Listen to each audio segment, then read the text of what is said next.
in OpenJDK.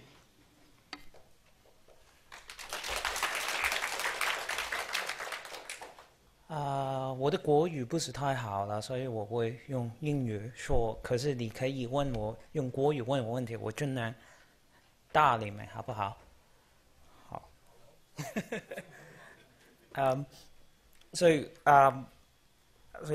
let me introduce myself. My name is Sunny Chan, and I am the leader of the Hong Kong Java user group.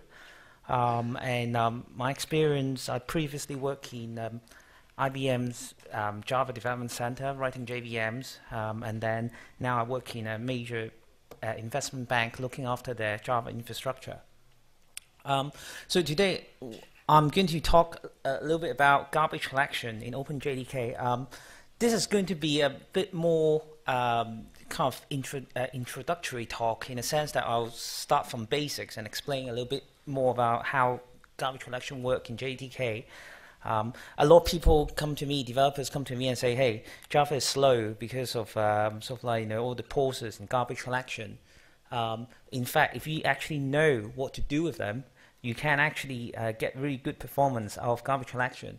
So what I'm going to do today is to sort of, I presume that not many of you are sort of like, spend a lot of time with the OpenJDKs, JVMs, and things like that. So I'm going to introduce you to how those garbage collection works and some of the tools that helps you look at the garbage collection problems. Okay, and garbage collection is a huge topic on its own. You can do a PhD on garbage collection just by itself. It's got academic conferences. So don't expect to be an expert in terms of, well, I'm not trying to be teach all of you to be an expert in garbage collection, but I'm trying to give you a good overview so that you know what to do with it as you see problems.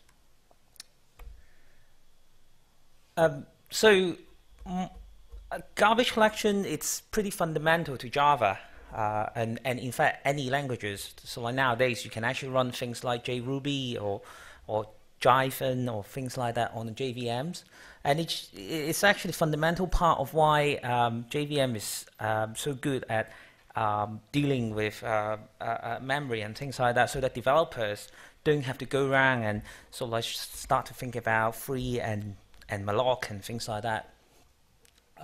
And you can find most programming language so like have some way or form of garbage collection. So like Perl, Python, all of them have some form of garbage collection. These days, nobody really wants to deal with malloc and free. But again, at the end of the day, sort of like doing automatic garbage collection is always going to be a bit of a challenge in terms of sort of like you sacrifice some performance and some pause time to actually sort of help you out with dealing with some of the this kind of sort of like working out what is garbage. Okay, so over the next half an hour, I'm just going to tell you a little bit about the basics of the garbage collection algorithm so that you can understand how to actually work them. Right, so very basic definition. I hope most of you know what garbage collection is. It's basically just a automatic memory management. It's trying to work out what's actually rubbish in your object. When I say rubbish, what I mean is when I say what rubbish is, it's basically objects that's not referenced by anything, so that you've got no way to access them. That's what we call garbage in your heap. And so you can think of it, if you're coming from a sort of like C and C++ developer, you can think of it as doing the malloc, but then it works out when to free it for you. That's what garbage collection gives you. Okay, so how do you determine what's rubbish? Well, the first definition is something called root set. So root set is basically the definite list of objects that you must contains in order for your program to work correctly. And what that means is that things like in a Java program or in a JRuby program, you have multiple threads, and each thread would have sort of allocate its own objects and things like that. You've got reference to those objects through the thread. So those are part of the root set.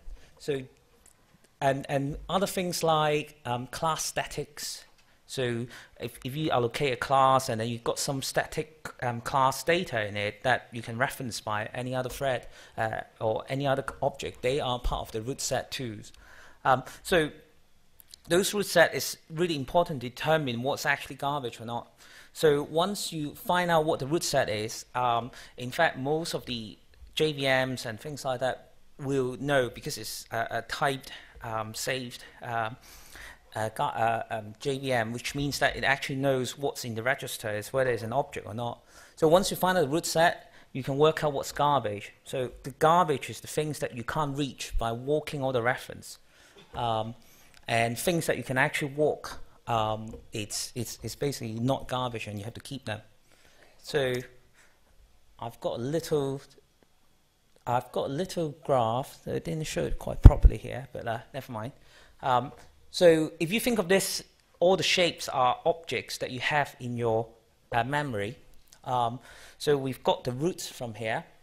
Okay, so your JVM determines that this is the root set. Okay, and then when the garbage collection happens, what will happen is that it will treat it like a graph. So it will actually walk all the objects, and then it actually mark all the objects that are actually live, because you can actually reach it. So this is all the things that highlights in red. And this step is actually called marking, which means that you find out what the objects that you have to keep in order for your program to continue to work properly. After that, you then identify that these objects are unreachable. That means that it's not live anymore. You can't use it anymore from any of your programs, so that must be garbage. So the next step is called sweeping. So what you do is you put your objects back in the free list or something like that. Depends on what your GC algorithm is. So you get rid of them. Now your heap is got rid of all the objects. You only got all your live objects. The final steps is kind of optional, depends on your garbage collection algorithm. But what you do is you actually compact it, because as you can see, if you think in terms of a space, there's a lot of sort of like, when you get rid of objects, there are loads of objects in between all the spaces, and you can't fit certain objects. If you have certain gaps in your heap, you can't fit all the objects together. So you have to compact them in order to free up more contiguous spaces for all the other objects to be allocated. So the last step is actually called compaction. Now this is optional. You can actually have a garbage collector that does mark and sweep but doesn't do compaction, and I will tell you what's wrong with doing that in a minute, but you have a bit of trade-off in some of the garbage collection algorithm. So those 3 steps is the basic of what the garbage collection algorithm does. Now I'm going to go to more OpenJDK specific sort of like things now. So this graph shows you a typical Java heap layout. So that's where all your Java object, when you do new or when you allocate objects in your Java heap, this is what the Java heap looks like. Okay. So the first part we have this part, which is something called Eden. Eden is where all the objects, when you run your program, when you start new objects or create new objects, this is where all the things goes first. It's called Eden. And then after that, your garbage collection will actually perform a small set of garbage collection inside the Eden for a couple of times, and they will be promoted into the survivor spaces for a couple of times. Okay. And then once you've done the survivor, once you survive a couple of garbage collection algorithms within the survivor spaces, oh, by the way, this is all called young generation, okay? Once your objects survive a couple of garbage collection cycle, which means that your objects, after a couple of GC cycles, you determine that it's always still be live, then it will actually get promoted into something called tenure or old generation, as you see. And this is a this contains generally longer living objects that that get references. So for example, if you have a database that you store some hash map, that you store some database objects and you keep on referencing them and you don't free it up, then that's where where all the objects ends up with. And finally, in the OpenJDK, there's a more of a interesting area. It's called permanent generation, and this is where all the class data and your methods and things like that goes. What happened is that in later Java 7, OpenJDK 7, in later releases, they are planning to get rid of it. So this is basically something exists sort of like from Java 7 and before, but eventually they will get rid of it, and they need to put it in alternative area. One of the reasons that they do that is a lot of times people run out of permanent generation because this is not generally garbage collected all that often, and it's got limited space. And a lot of times, if you do, if you use things like Tomcat or Hibernate to do ORMs and things like that, you create a lot of classes. You create a lot of objects, method objects, and things like that.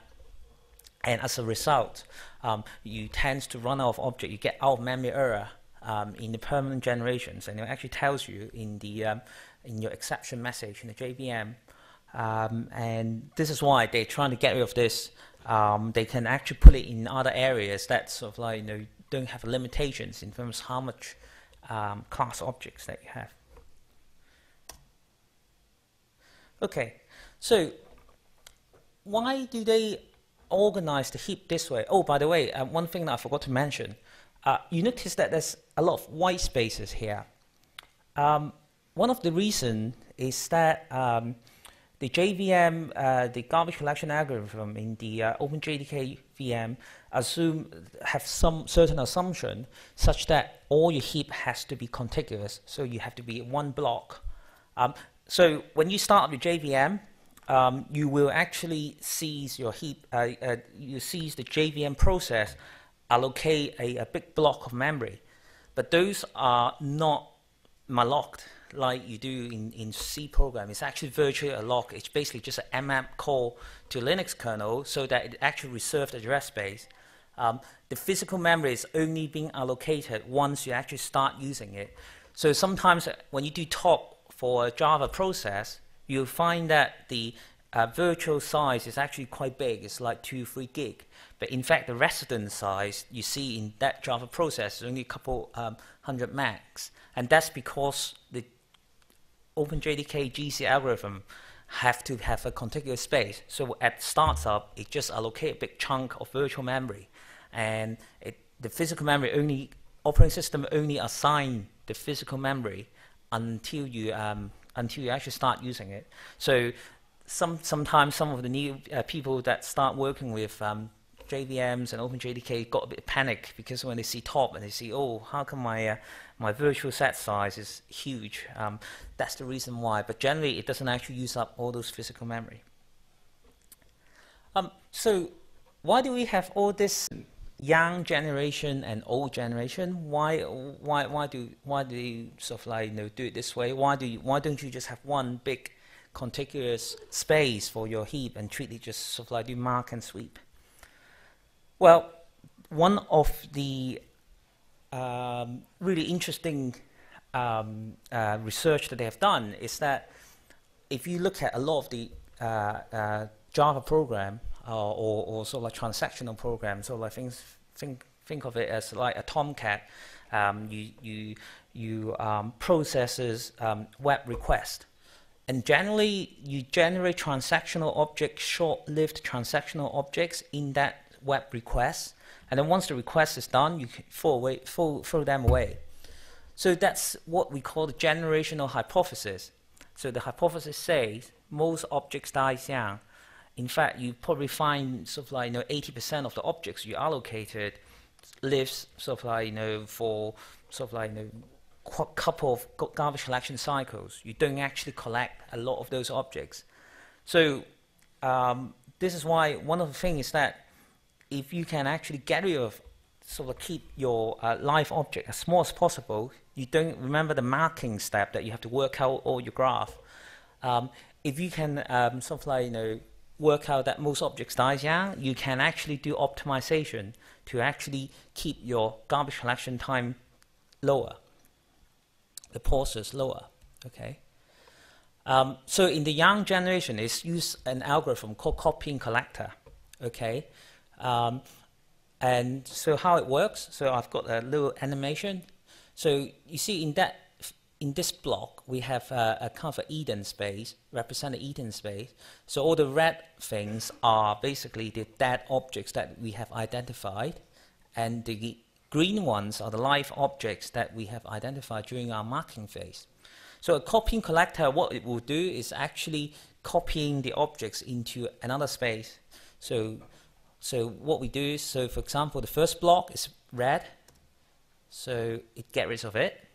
The second block is green, so what it does is it will actually copying it over to survivor space. And then you sort of like keep doing that, so you got all this black and red box, so you get rid of them. This is a live object, so you have to copy it over, and so on.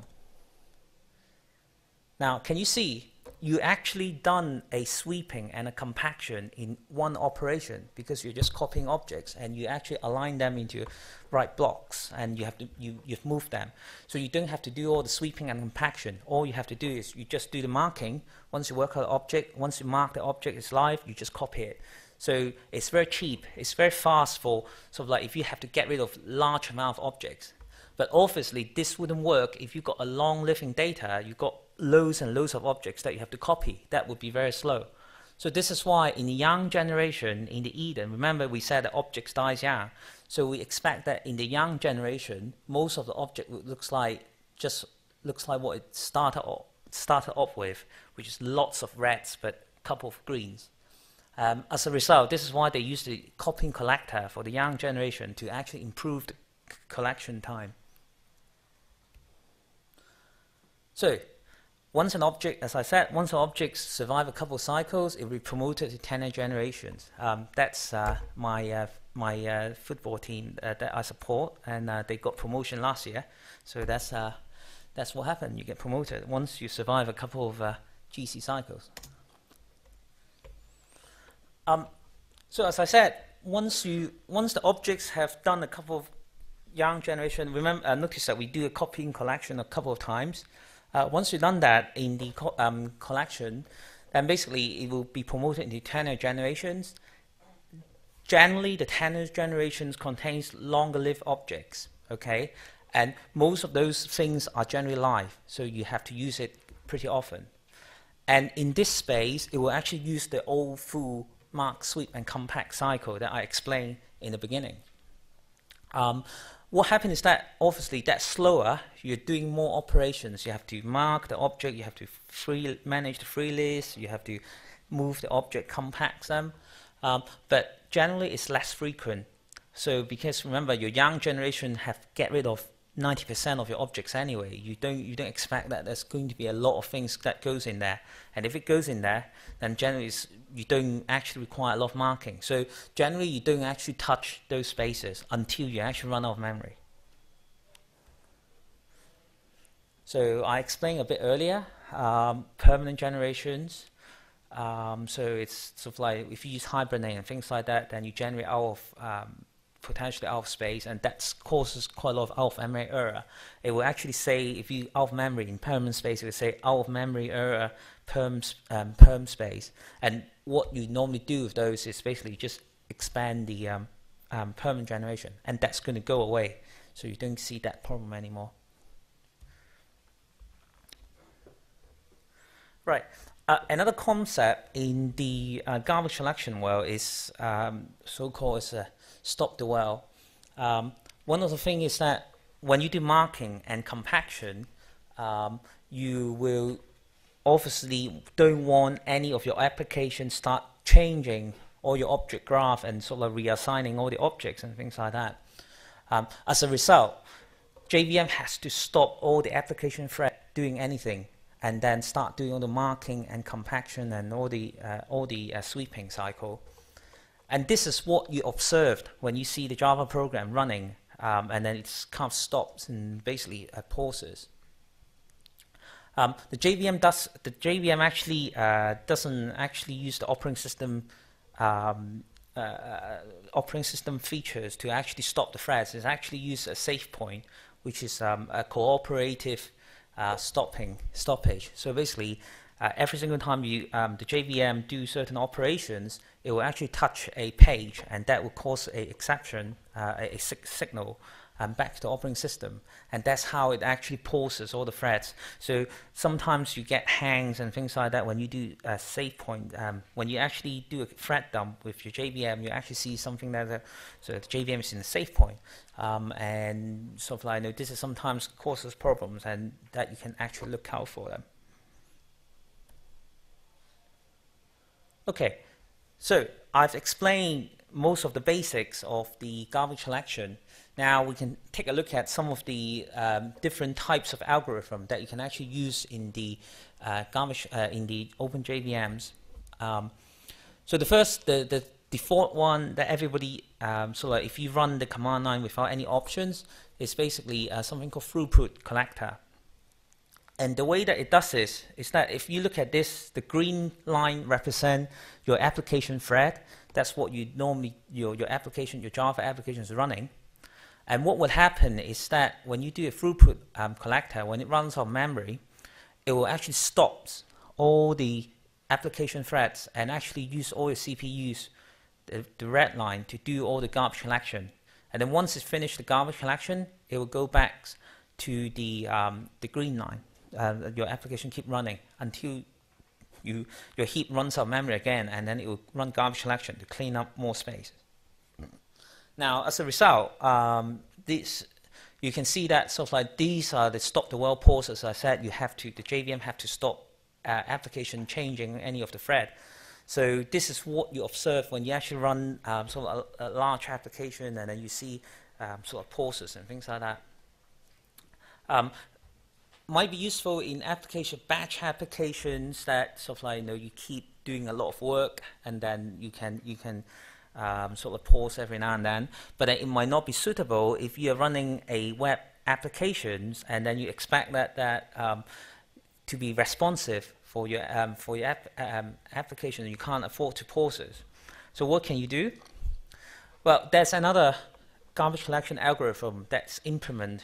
You enable that by this switch in the JVM command line. Use mark switch GC, and it changes the algorithm to a concurrent marking algorithm. So what it does is that your CPU, your application thread will keep doing, and then what happens is that the marking phase, remember that working out which objects that's actually not garbage, that actually works concurrently with all your application thread in the background. So like, you know, you use a lot of clever algorithms to actually do that. And then what happens is that even though with this concurrent algorithm, you need to sort pauses to actually sort of like, you know, collate the information. So this is how, and then as a result, your observed pauses is only this bit that you have when you collate the information is much shorter. Now, one of the problems with this concurrent mark sweep collector is that it doesn't do compaction. So what it means is that you will potentially, you just get rid of objects in the middle of a large chunk of memory. And those small gaps doesn't actually allow you to put bigger objects in there. And as a result, you've got fragmentation issues with the concurrent mark sweep collector. So what you observe is that after a while, you're running with the CMS collector, you will find that even though you've got it reports loads of space in your old generation, it still does quite a lot of full GC. So because if this fails to free up enough memory, then basically it will have to fall back to the old sort of like stop the well algorithm for the full GC, like the parallel collector. So as a result, what you find is that sort of like, you know, you run your application for a day, and sort of like, you know, this sort of like, you know, concurrent marking working perfectly, and then at the end of the day, suddenly you see a lot of full GC pauses, and that's generally due to the fragmentation issues. So the way that we deal with it is basically every day we can't restart your application, and you start off with a fresh heap again, so you don't have this problem. So in order to attack that fragmentation problem, Oracle has actually implemented another new garbage collection algorithm. It's called garbage first collector, G1GC. Basically, it's specifically targeted to those fragmentation issues. So it gives you better predictability by actually doing compaction, so that it actually free up more spaces. Splitting the heap into regions so that you don't have to collect the whole heap. If you have a large 20-30 gig heap, then it doesn't have to actually collect the whole thing, basically. It's still a bit experimental. We haven't actually moved into production with this collector yet, but it's actually improving all the time as it goes. So it should be pretty good in later update release of Java 7.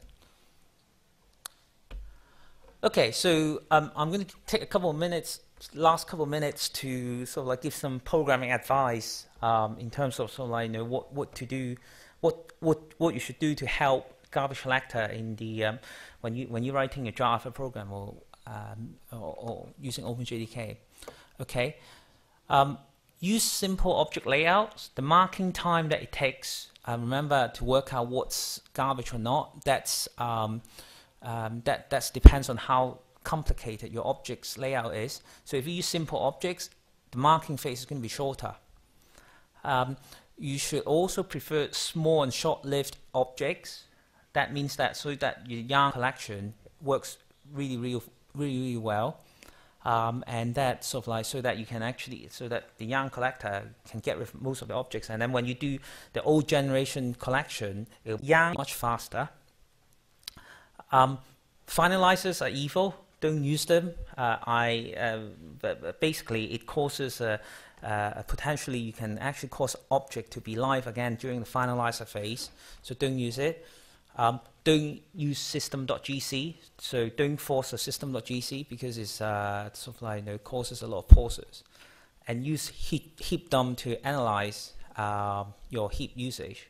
Okay, and that's actually very useful tools to actually work out what's in your heap and see whether you're actually allocating, creating objects that you don't need.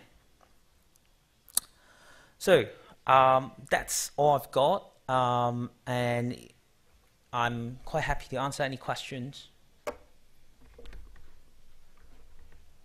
So, 中文问，我先问一下问题，就是说，GC 的话，它总共会使用到几个 thread？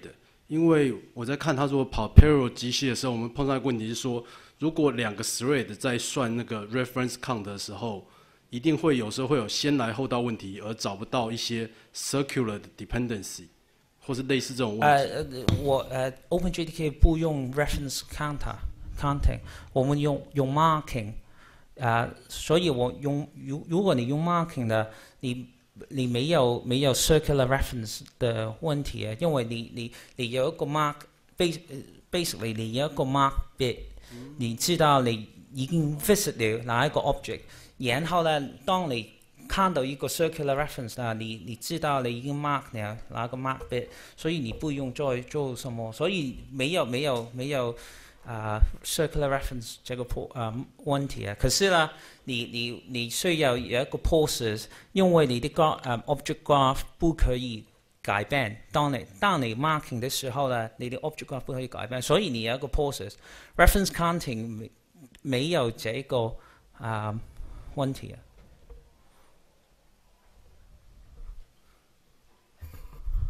我想問說，為什麼有必要在 GC 的時候 stop all threads？ 因為我對 Java 不是很熟，但是 Java object 難道沒有 thread affinity 之類的東西？就是說，每個 object 它屬於某一條 thread， 那個 object 在被 sweep 的時候，就在它自己的 own thread 上面 pause， 然後 sweep 就好。你知不知道當我的 graph 的時候，你要 stop 的話，因為你不可以因為如果你的object graph 你的 reference 改變了啦，你當你 marking 的時候呢，你的 object graph 不 valid， 你知道，因為當你 object graph 是在 Can I use English? So when you marking, you are actually walking the object graph. So what happens is that you can't change what you've already marked. If some other things come along and change your graph, basically you've broken broken your graph, and potentially you are keeping things that's live or keeping things that's not supposed to be live and things like that. So this is why you have to stop the whirl, basically. If you don't stop the whirl, then your object graph, when you do this walking, let's say that I walk up to here, and then you cut this graph off, then basically whatever you've marked is completely incorrect. So this is why you have to stop the whirl in order to do the marking. This is the object graph. Okay. 谢谢大家。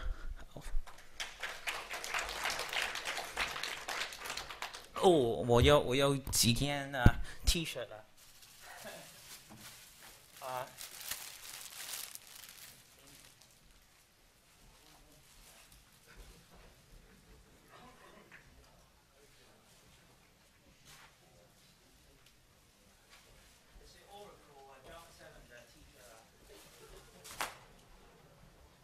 谢谢。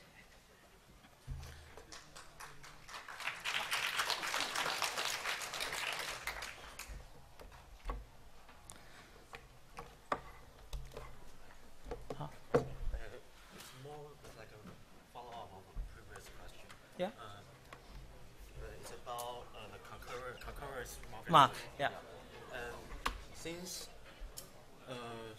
is it possible that when the mark thread is marking object, and just before the mark object is Things change, yes. yeah.